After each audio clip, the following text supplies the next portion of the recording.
Video का topic है आपके लिए dipolar nature of amino acids.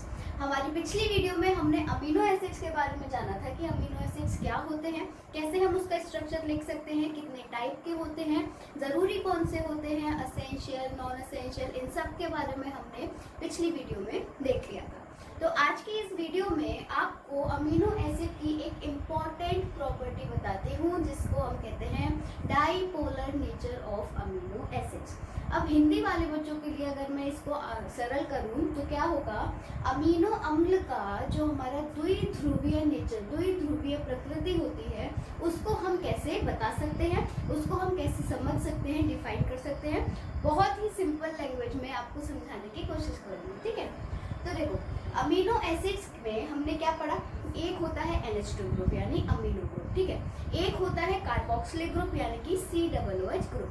जो हमारा NH2 ग्रुप होता है वो कैसा नेचर का होता है, मतलब वो कैसी प्रॉपर्टी प्रोवाइड कराता है अमीनो एसिड को, वो होता है बेसिक नेचर का। और जो COOH ग्रुप होता है वो होता है एसिडिक नेचर का, ठीक है। इतना क्लियर। अब जो अमीनो एसिड है उसका डाइपोलर नेचर इन ही दो ग्रुप की वजह से होता है। ये जो NH2 ग्रुप और COOH ग्रुप है, ये आयनाइजेशन के बाद ऐसी स्पीसीज बना देते हैं जिसकी वजह से अमीनो एसिड में दो पोल्स बन जाते हैं। अब देखो, एक छोटी सी बात, बेसिक सी चीज है कि इन दो पोल्स से हमारा मतलब क्या है, पोल्स से हम क्या कहना चाहते हैं। तो केमिस्ट्री की भाषा में पोल्स का मतलब है आयंस। कैसे आयंस, एक पॉजिटिव आयन और एक नेगेटिव आयन, ठीक है। तो ये बन गए दो पोल्स। अब जो पॉजिटिव आयन होता है उसको हम कहते हैं कैटायन, है ना, और जो नेगेटिव आयन होता है उसको हम कहते हैं एनायन। सही है, इतना समझ आया। तो होगा क्या, जो हमारा अमीनो एसिड है उसका जनरल फॉर्मूला क्या होता है, उसका जनरल फॉर्मूला होता है CH2 या फिर लिख सकते हैं हम CH, इसके नीचे R लगा देते हैं, इधर हो गया COOH और इधर हो गया NH2, ठीक है। ये हमारा अमीनो ग्रुप और ये हमारा COOH ग्रुप। तो मेरे शब्दों पर ध्यान देना, ठीक है। अगर बेसिक नेचर होगा, अगर जो सॉल्यूशन है या जो सॉल्वेंट है उसका नेचर कैसा होगा, बेसिक, क्षारीय, तो हम उसको कैसे रिप्रेजेंट करते हैं, हम उसको रिप्रेजेंट करते हैं OH आयन नेगेटिव की प्रेजेंस, OH नेगेटिव की प्रेजेंस। अगर कहीं भी OH नेगेटिव लिखा हो रिएक्शन में तो आप समझ जाना कि बेसिक सॉल्वेंट है, मतलब जो हमारी प्रेजेंस है वो किसकी है, किसी बेस की है। और अगर कहीं H आयन लिखा हो तो उसका मतलब है कि जो नेचर है, मतलब जो सॉल्वेंट है उसका नेचर क्या है, एसिडिक है। तो अब पहली चीज, पहला पॉइंट ये है कि जो सॉल्वेंट है अगर बेसिक है, अगर उसकी प्रकृति, सॉल्वेंट की प्रकृति बेसिक है, तो क्या होगा, ये जो COOH दिख रहा है ना, उसमें से एक H हट जाएगा, किस फॉर्म में, H आयन की फॉर्म में निकल जाएगा। ये जो बेस होगा ये इस COOH से इस वाले H को खींच लेगा, तो क्या बचेगा, तो बचेगा H2N CH R और ये हो गया COO नेगेटिव, ठीक है। अब दूसरी चीज क्या है, अगर मेरा सॉल्वेंट एसिडिक होगा, अगर मेरा सॉल्वेंट एसिडिक होगा यानी कि H आयन की प्रेजेंस है, तब क्या होगा, तब ये H आयन की प्रेजेंस में NH2 एक H आयन को अपने पास ले लेगा, अपने पास खींच लेगा। तो अब NH2 अगर एक H आयन ले लेगा, उससे क्या बनेगा, उससे बनेगा H3N positive CH R COOH से। तो अब देखो, डाइपोल कैसे बने, डाइपोल ऐसे बने कि अगर इसमें H आयन की प्रेजेंस में NH2 ने एक H ले लिया तो ये कैसा हो गया, ये हो गया कैटायन, है ना, कैटायन, क्योंकि पॉजिटिव चार्ज वाला स्पीसी है। उसके बाद अगर बेस की प्रेजेंस में, बेसिक सॉल्वेंट की प्रेजेंस में COOH से एक H आयन निकल गया और बन गया COO नेगेटिव, तो ये कैसा हो गया, ये हो गया एनायनिक। और ये जो हमारा ऑलरेडी प्रेजेंट था, ये कैसे था, ये था न्यूट्रल। तो इसी पूरी प्रोसेस को, इसी पूरी प्रॉपर्टी को हम कहते हैं अमीनो एसिड का डाइपोलर नेचर। इतनी चीज समझ में आई। अब इसके बाद एक इम्पॉर्टेंट टॉपिक है, वो है ज़्विटर आयन। बहुत नाम सुना होगा और बहुत ज़्यादा पूछा जाता है। तो ज़्विटर आयन क्या होता है? ज़्विटर आयन। अब ज़्विटर आयन किस चीज का नाम है?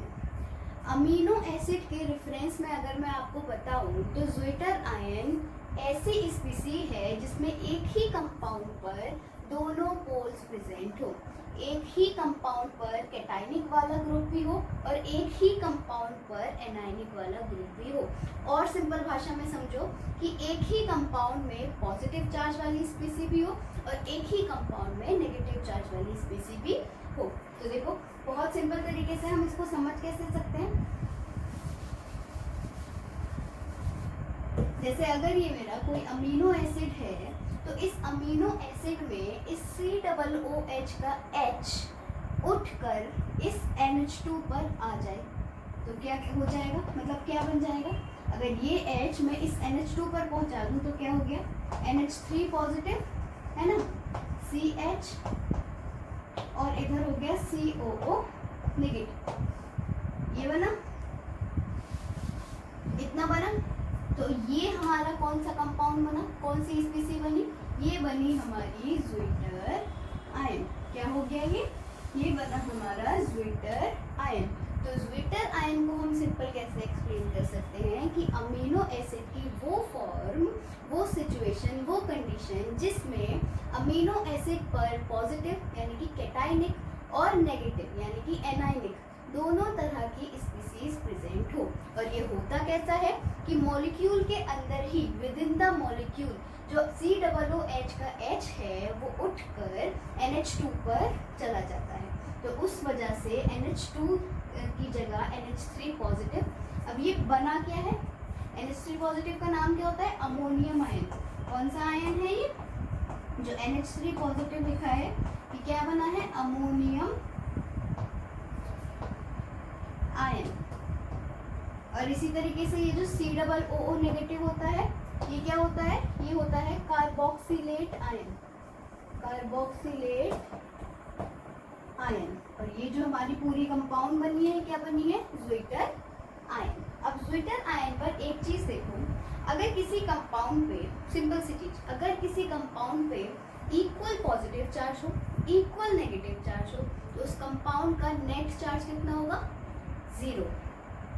अगर एग्जाम्पल से समझो, 5 पॉजिटिव का चार्ज है, +5 चार्ज है, -5 चार्ज है एक ही कंपाउंड पर, तो +5 और -5 बराबर 0। ठीक है। तो ज़्विटर आयन का जो नेट इलेक्ट्रिकल चार्ज होता है वो कितना होता है? 0। ये इंपॉर्टेंट पॉइंट है, नोट डाउन करना। अगर MCQ आए तो ये बहुत इंपॉर्टेंट पॉइंट है।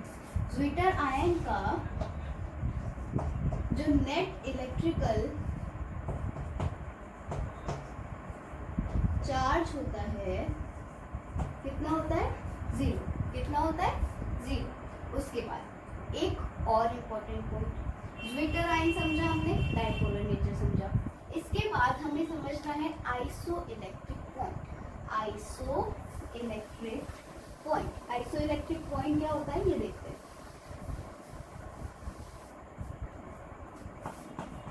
Isoelectric point. अब ये आइसोइलेक्ट्रिक पॉइंट क्या होता है? सबसे पहले देखो इसको हम डिनोट किससे करते हैं? इसको डिनोट करते हैं छोटा p और बड़ा I। जैसे आपने pH पढ़ा होगा ना, pH में क्या लिखते हैं? छोटा p और बड़ा H। इसी तरीके से हम इसको क्या लिखते हैं? छोटा p बड़ा I। pH का ही ये एक कजिन है, एक दूर का भाई है। ठीक है। तो आइसोइलेक्ट्रिक पॉइंट क्या होता है? आइसोइलेक्ट्रिक पॉइंट एक ऐसा pH है जिस पर ज़्विटर आयन प्रेजेंट हो, या फिर क्या कह सकते हैं? ज़्विटर आयन जिस pH पर प्रेजेंट होता है उस pH को हम कहते हैं आइसोइलेक्ट्रिक पॉइंट। सिंपल। अब इस आइसोइलेक्ट्रिक पॉइंट की यही खासियत है, इस आइसोइलेक्ट्रिक पॉइंट पर जो pH होता है वो क्या होता है? न्यूट्रल होता है। ना एसिडिक होगा ना बेसिक होगा। कैसा होगा? न्यूट्रल होगा। इस चीज को मैं थोड़ा और आसानी से समझा सकती हूँ। किस तरीके से? अगर मान लो ये हमारा कंपाउंड है, अगर अलग अलग भी प्रेजेंट है, अभी एक में ही मान लो, R है, R क्या है हमारा, कोई भी अल्काइल ग्रुप है, मतलब कोई भी सब्स्टिट्यूएंट है, कोई भी अल्काइल ग्रुप है। अगर ये R बेसिक नेचर का है या इस पे जो चार्ज है वो कैसा है, पॉजिटिव चार्ज है, तो वो किसकी तरफ भागेगा, अगर मैं इलेक्ट्रिक फील्ड अप्लाई करूं तो पॉजिटिव चार्ज किसकी तरफ भागेगा, नेगेटिव की तरफ। नेगेटिव इलेक्ट्रोड कौन सा होता है, कैथोड। ये हमेशा याद रखना है, इसमें कंफ्यूज मत होना कभी भी। जो नेगेटिव इलेक्ट्रोड होता है वो होता है कैथोड, नेगेटिव इलेक्ट्रोड होता है कैथोड। लेकिन जो कैटायंस होते हैं वो होते हैं पॉजिटिव। इसी तरीके से जो पॉजिटिव इलेक्ट्रोड होता है वो होता है एनोड, और जो एनायंस होते हैं वो होते हैं नेगेटिव। हमेशा याद रखना, इसमें बहुत कंफ्यूजन होता है, कभी कंफ्यूज मत होना। ऐसे याद रख लो कि अपोजिट होता है, कैथोड नेगेटिव है, कैटायन पॉजिटिव है, ठीक है। एनोड पॉजिटिव है तो एनायन नेगेटिव है, ऐसे याद रख लो। हाँ, तो हम कहाँ पे थे कि अगर मैं कोई इलेक्ट्रिक फील्ड अप्लाई करूँ, अगर मैं कोई इलेक्ट्रिक फील्ड अप्लाई करूँ तो जो पॉजिटिव चार्ज वाली स्पीसी होगी या जो पॉजिटिव चार्ज वाला कंपाउंड होगा वो नेगेटिव कैथोड की तरफ भागेगा। यही तो पढ़ा है कि नेगेटिव पॉजिटिव की तरफ भागता है, पॉजिटिव नेगेटिव की तरफ भागता है। तो उसी तरीके से जो कंपाउंड पॉजिटिव है वो इलेक्ट्रिक फील्ड की प्रेजेंस में नेगेटिव यानी कि कैथोड की तरफ भागेगा, और जो हमारा नेगेटिव चार्ज है वो इलेक्ट्रिक फील्ड की प्रेजेंस में कहाँ भागेगा, पॉजिटिव इलेक्ट्रोड की तरफ भागेगा यानी कि एनोड की तरफ भागेगा। लेकिन जो हमारा ज्विटर आयन है जिसपे पॉजिटिव भी प्रेजेंट है और नेगेटिव भी प्रेजेंट है, नेट चार्ज 0 है, वो किसकी तरफ भागेगा, वो किसी की तरफ नहीं भागेगा, और वही हमारा क्या कहलाएगा, वही हमारा कहलाएगा आइसो इलेक्ट्रिक पॉइंट वाला स्पीसी। और इससे भी सिंपल डेफिनेशन अगर हमें इसे देनी हो तो वो यही है कि जो हमारा ज्विटर आयन है वो जिस pH पर प्रेजेंट हो, या ऐसा हमारा पॉइंट, ऐसा हमारी कंडीशन जिस पर जो अमीनो एसिड है वो कहीं भी मूव ना करे इलेक्ट्रिक फील्ड की प्रेजेंस में, वो होता है आइसो इलेक्ट्रिक पॉइंट। तो ज्विटर आयन जिस pH पर प्रेजेंट है उसे भी हम क्या कहेंगे, आइसो इलेक्ट्रिक पॉइंट। ठीक है, 3 चीज क्लियर हुई। एक अमीनो एसिड का डाइपोलर नेचर होता किसकी वजह से है, दूसरा ज्विटर आयन क्या होता है, और तीसरा आइसो इलेक्ट्रिक पॉइंट क्या होता है।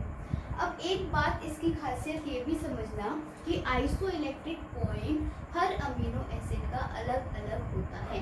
आइसो इलेक्ट्रिक पॉइंट आप सिंपल ऐसे कहो ना, अमीनो एसिड का pH, सिंपल ऐसे कहो। तो अमीनो एसिड का उसकी ज्विटर आयन वाली फॉर्म में जो pH है वो Pi है, मतलब आइसोइलेक्ट्रिक पॉइंट। सिंपल। इसके बाद एक छोटी सी चीज इम्पोर्टेंट और एक्स्ट्रा आपके लिए, तो वो है एक न्यूमेरिकल। मतलब न्यूमेरिकल क्या बोले, अगर आपको कोई अमीनो एसिड दे दे ज्विटर आयन की फॉर्म में, मतलब उसमें पॉजिटिव चार्ज भी हो नेगेटिव चार्ज भी हो, अगर कोई आपको ऐसे दे दे अमीनो एसिड दे दे और उसके दे दे pKa वैल्यू, pKa वैल्यू का मतलब क्या हो गया, pKa वैल्यू। अब Ka क्या होता है, जैसे pH है ना, हाइड्रोजन की कंसंट्रेशन पता हो तो pH निकलता है, Ka की वैल्यू पता हो तो pKa निकलता है। Ka का मतलब है इक्विलिब्रियम कांस्टेंट फॉर एसिड, ठीक है। A का मतलब है एसिड, K का मतलब है इक्विलिब्रियम कांस्टेंट। तो अगर किसी अमीनो एसिड में आपको pKa दे रखा हो और पूछा हो कि भाई इस अमीनो एसिड का Pi निकालो, कैसे निकलेगा, तो एक छोटा सा क्वेश्चन लिखती हूँ मैं उससे एक्सप्लेन करती हूँ, ठीक है। तो देखो, मान लो आपको ये अमीनो एसिड दिया है और इसमें उन्होंने सारे आयंस की दे दी है pK वैल्यू। पहली चीज क्या याद रखनी है, अच्छा पहले तो पूछा क्या है, ये सब दिया है और उसके बाद पूछा है इसका Pi निकालो, मतलब आइसोइलेक्ट्रिक पॉइंट की वैल्यू निकालो, वो pH निकालो जिस पे ज्विटर आयन एग्जिस्ट करेगा। अब पहली चीज आपको क्या देखनी है, NH3COOH, मतलब यही तो हमारे आयन बन सकते हैं ना, तो ये दिया हुआ है। तो इसमें NH3 2 जगह दिए हैं, NH3 पॉजिटिव 2 जगह दिए हैं, लेकिन जो COOH है वो क्या है, वो 1 जगह दिए हैं। तो NH3 पॉजिटिव जो ज़्यादा है, जो 2 जगह है, आपको उनकी वैल्यू से मतलब है, COOH से मतलब नहीं। अब दूसरी चीज़, इस वाले कंपाउंड में जो नीचे कंपाउंड लिखा है उसमें एक COOH, एक COOH और एक NH3 पॉजिटिव। अब इसमें COOH की वैल्यू ज़्यादा है, मतलब 2 बार है, तो आपको COOH वाली के pKa से मतलब है, NH3 वाले के pKa से मतलब नहीं है। अब PI कैसे निकालेंगे? PI निकालेंगे इनके pKa का एवरेज निकाल। तो इसमें अगर मैं PI निकालूं, ये कंपाउंड दूसरा है, अगर इसमें मैं PI निकालूं तो हमें मतलब किससे? इस NH3 की वैल्यू से, इस NH3 पॉजिटिव की वैल्यू से। तो 10.79 प्लस 8.95 डिवाइडेड बाई 2, तो जो आएगा वो हो गया आपका PI का वैल्यू या फिर आइसोइलेक्ट्रिक पॉइंट की वैल्यू। इसी तरीके से अगर मैं इसमें PI निकालूं तो इसमें आपको NH3 वाले से मतलब नहीं है, आपको किससे मतलब है? COOH। तो 4.25 प्लस 2.19 अपॉन 2, तो ये हो गया आपका PI की वैल्यू।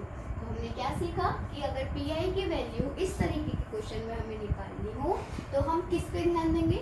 जो ज़्यादा दिया हो। जैसे NH3 ज़्यादा दिया है तो NH3 की pKa पे ध्यान देंगे, COOH ज़्यादा दिया है तो COOH की pKa पे ध्यान देंगे और उसको डिवाइडेड बाई 2 कर देंगे और देन हमारा PI का वैल्यू निकल आएगा।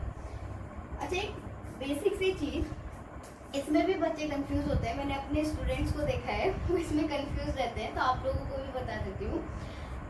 जैसे यहाँ पर मैंने डिवाइडेड बाई 2 किया एवरेज निकालने के लिए, तो हमेशा ऐसा नहीं होता है कि आपको डिवाइड बाई 2 ही करना होगा। अगर आपको 3 यूनिट्स का आपको एवरेज निकालना हो तो आप डिवाइड बाई 3 करें। अगर मैं यहाँ पर ये प्लस ये भी लिख देती तो अपॉन में मैं 3 लिखती, तब वो उसका एवरेज निकलता। ठीक है, तो ये हो गया हमारा इसका अमीनो एसिड का पूछे जाने वाला एक क्वेश्चन। ये एक्स्ट्रा है लेकिन आप पढ़ के जाना, क्योंकि अगर MCQ बेस्ड पेपर आया तो आपसे MCQ कहीं से भी पूछ सकते हैं। तो हमने आज की वीडियो में डाइपोलर नेचर देखा, ज्विटर आयन क्या होता है ये देखा, ज्विटर आयन बहुत इंपॉर्टेंट है, आइसोइलेक्ट्रिक पॉइंट क्या होता है ये देखा, ये भी बहुत इंपॉर्टेंट है, ये टॉपिक ही बहुत इंपॉर्टेंट है इसलिए मैंने इस पर वीडियो बनाया। So that's all for this video, thank you so much. पढ़ाई करते रहिए, हैव अ नाइस डे।